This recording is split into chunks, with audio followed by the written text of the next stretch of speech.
Assalamu alaikum YouTube көрүүчүлөр достор. Бүгүн сатууга ушул Бишкектен келген күлүк тай сатууга чыгат достор. Тайдын жашына келсек, 1 жаштан өткөн дейт. Эрте туулган экен, 1 жаш 2 ай болуп калды дейт азыр. Азыр тишин да ачып көрсөтөбүз, видеого кошуп коебуз достор. Тайдын путу колу жеңил экен достор, аябай. Форма баштары да жакшы экен. Аркасынан көрсөтөбүз достор.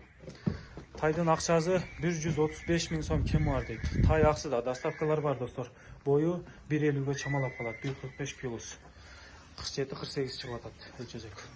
Мынакей достор. Буту колу жеңил, жетекеде жакшы жүрөт экен. Өзбекстан, Казакстанга дагы өткүзүп берүү жолдору каралган достор. Бул тайдын линиясы достор, ошо күлүк аттын баласы экен.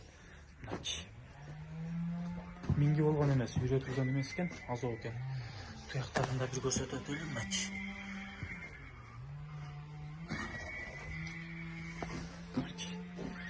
135 миң сом кеми бар. Астында номерлерди калтырабыз, чалып байланышасыңар достор. Саудалашуу жолдору каралган.